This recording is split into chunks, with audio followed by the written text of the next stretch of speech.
Baik, terima kasih Pak Farisi.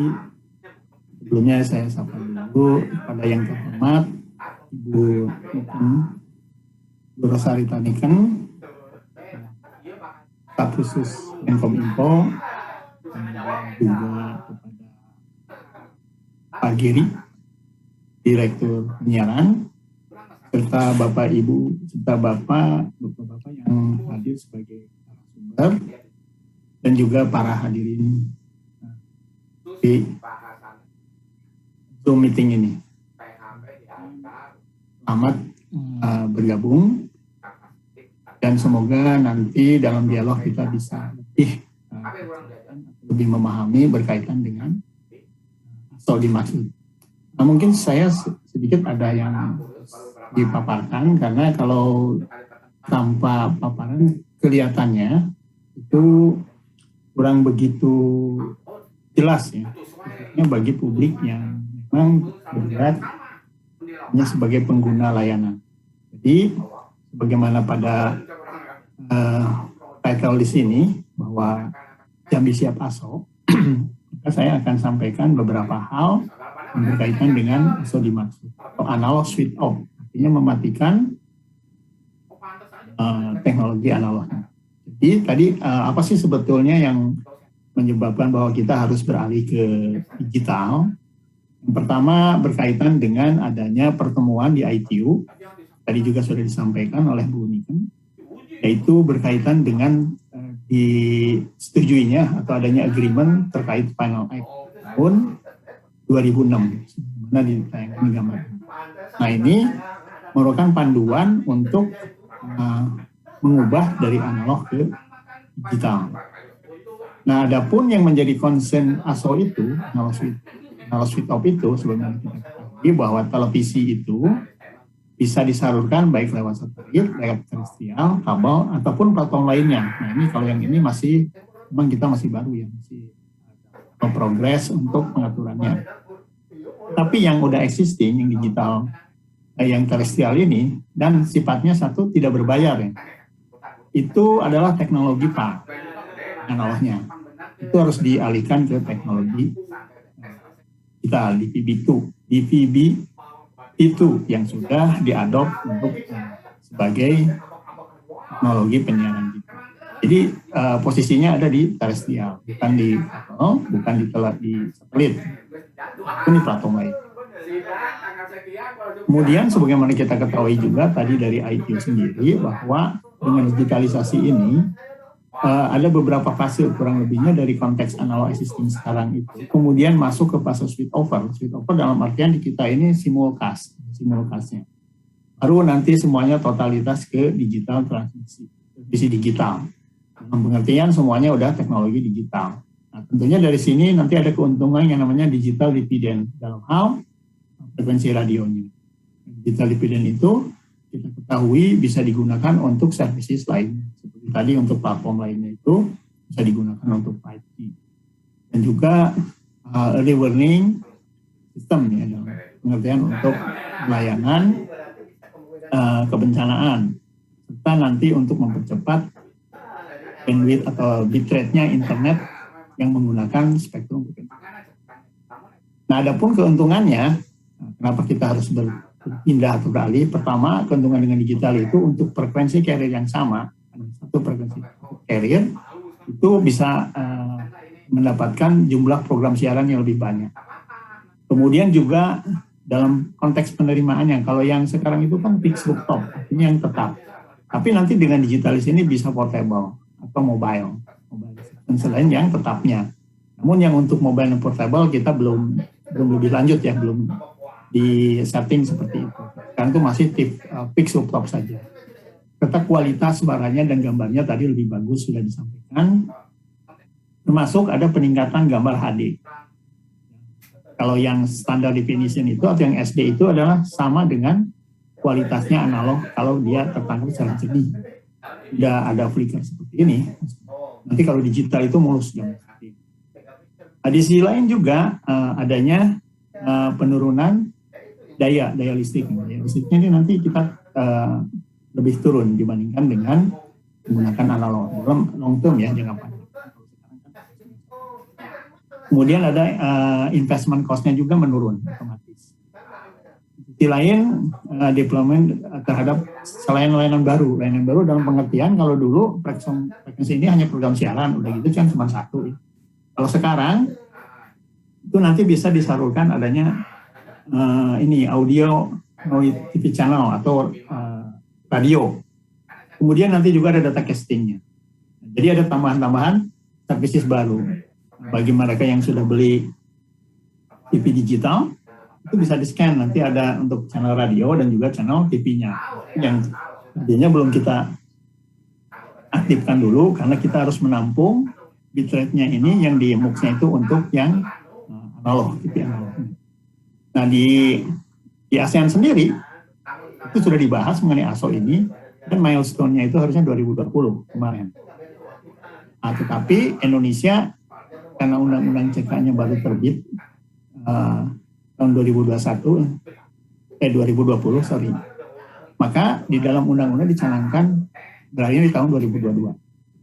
Paling ini ya, paling akhir, dan bisa dipercepat sesuai dengan nanti analisis yang ada di lapangan yang dimana dituangkan di dalam Permen nomor 6 yang direvisi di Permen nomor 11. Sementara ITU sendiri sejak tahun 2015 sudah menerbitkan circular letter kalau misalnya terjadi interference khususnya di perbatasannya antara teknologi analog dengan teknologi digital, maka yang teknologi analognya itu harus diturunkan. Jadi harus mengalah. Ini udah sepakati juga di forumnya ASEAN, khususnya di working group ASEAN Digital Broadcasting.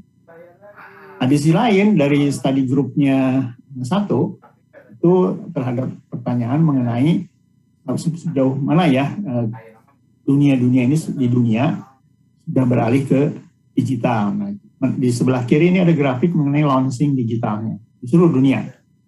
Kemudian yang sebelah kanan itu yang sudah beralih. Sejak tahun 2020 berdasarkan data sheet yang diterbitkan 2016 ya, ini berarti kan prediksi. Tapi pada kenyataan memang sudah terjadi. Jadi 2020 itu 12 negara tuh yang sudah melakukan ASO.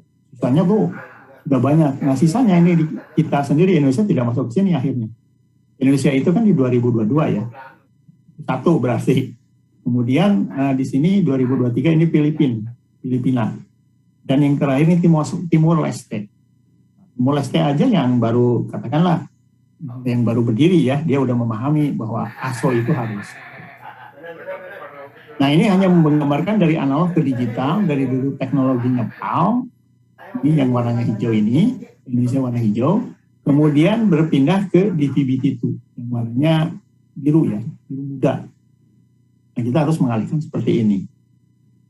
Nah, ini adalah jika terjadi tadi perpindahan tersebut, maka ada digital dividend. Yang salah satunya bisa digunakan juga untuk penyiaran tapi di jaringan 5G. Ini juga sama nanti free to air ya. Artinya tidak berbayar juga.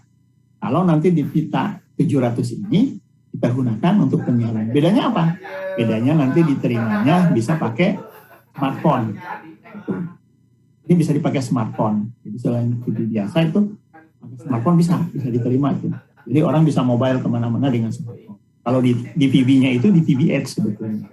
Cuman tidak begitu berkembang ya. Ini kalah dengan konteksnya 5G. Ini penyiaran juga nih. Kemudian ini sebagai percontohan ini sudah dilaksanakan di Jerman. Ini membutuhkan bandwidth-nya itu 5 MHz, di pita 700. Itu bisa disalurkan di pita 5 MHz ini sekitar kalau tidak salah 20 channel. 20 channel TV. Kan banyak ya.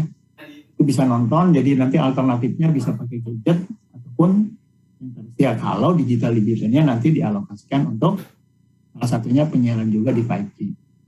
Kemudian akhirnya Presiden dengan melihat seluruh digitalisasi di semua sektor mengeluarkan kebijakan di antaranya termasuk kebijakan untuk digitalisasi penyiaran harus mengupdate regulasinya dan ada pendanaan yang disediakan jika memang itu memerlukan.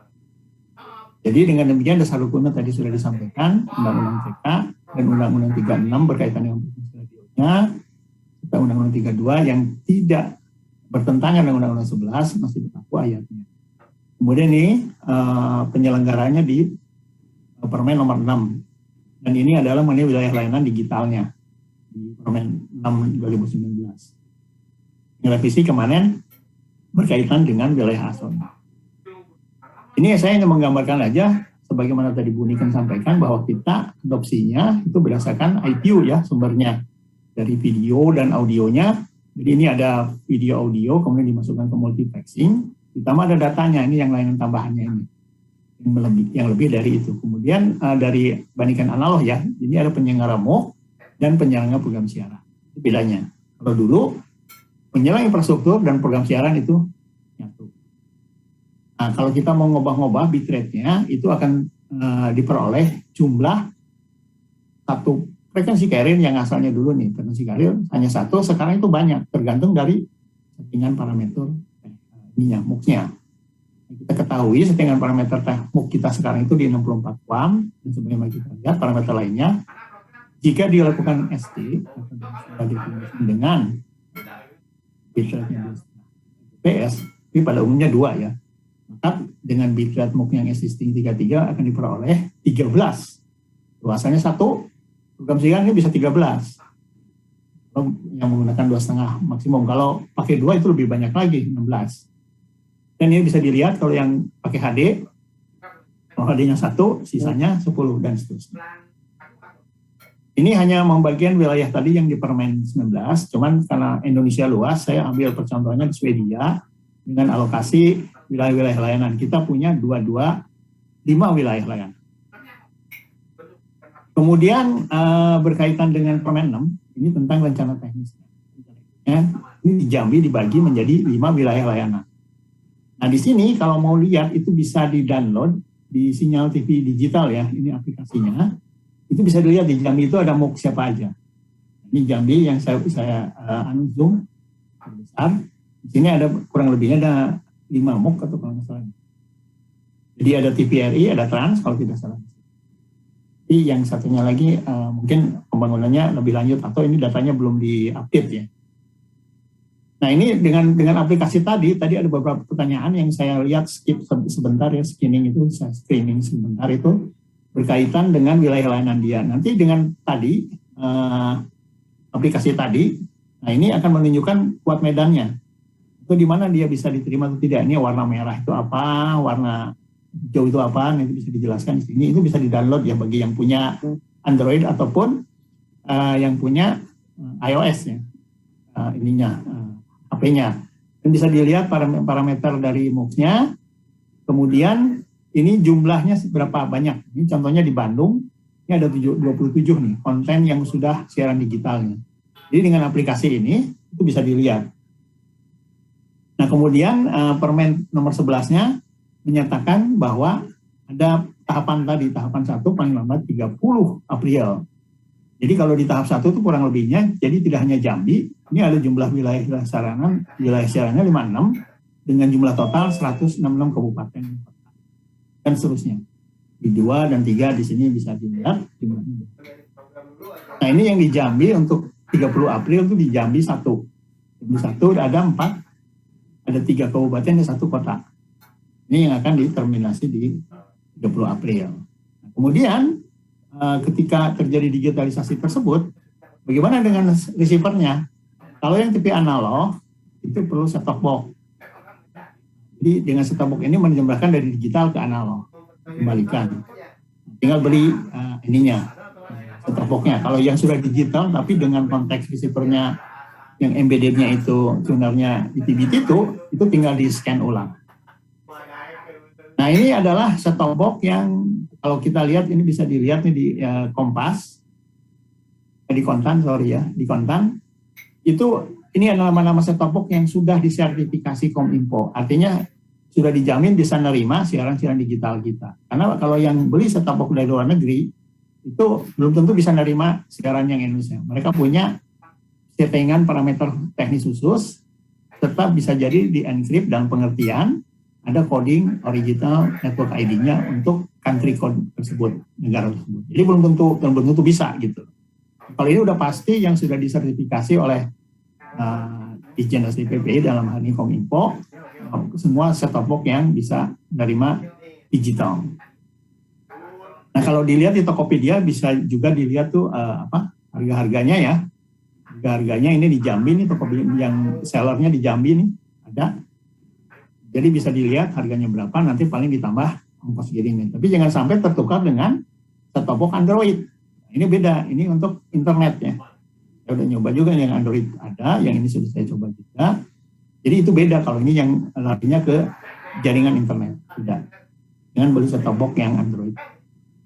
Nah, kemudian ini LPG-nya nanti bisa dijelaskan TVRI ataupun tadi oleh Hans ya, yang berkaitan dengan layanan-layanan fiturnya. Fiturnya itu diantaranya ada parental locking ini yang bisa untuk memilih program siaran mana yang cocok untuk anak-anak. Dan itu bisa di-lock kalau tidak cocok.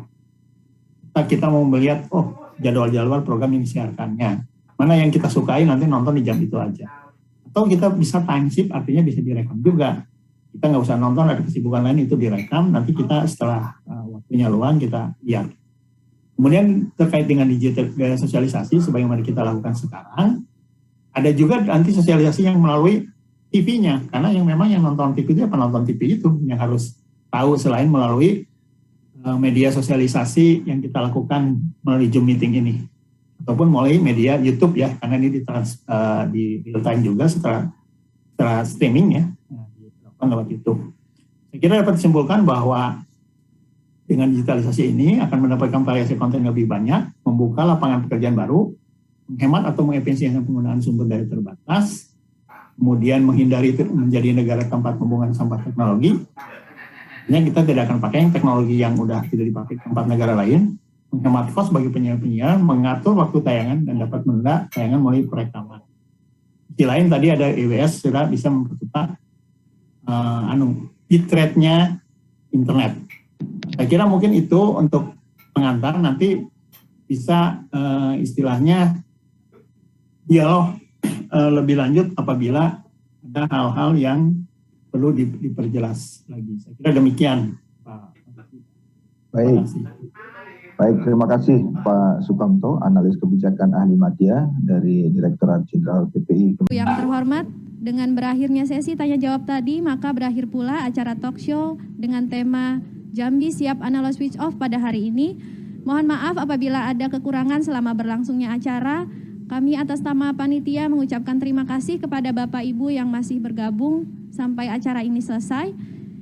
Baik Bapak Ibu, para sobat digital, untuk mendapatkan informasi terupdate dari seputar siaran TV Digital Indonesia, silakan untuk memfollow, meng-like, dan mensubscribe kanal-kanal resmi sosial media siaran TV Digital Indonesia, antara lain melalui halaman Facebook dengan nama Siaran Digital Indonesia, melalui Instagram @siarandigitalindonesia, dengan Twitter dengan nama @siarandigital, TikTok dengan nama @siarandigitalindonesia, melalui kanal YouTube dengan nama Siaran Digital Indonesia, dan melalui halaman web dengan nama siarandigital.id. Baik, jangan lupa ya para sobat digital untuk mengakses kanal-kanal yang telah saya sebutkan tadi, dan jangan lupa untuk nonton siaran TV digital di rumah. Baik, dan akhirnya saya mohon undur diri. Kami tutup acara ini dengan ucapan Alhamdulillahirabbil alamin. Mari kita dukung migrasi siaran TV Digital Indonesia, bersih gambarnya, jernih suaranya, canggih teknologinya. Selamat siang, wassalamualaikum warahmatullahi wabarakatuh. Waalaikumsalam warahmatullahi wabarakatuh.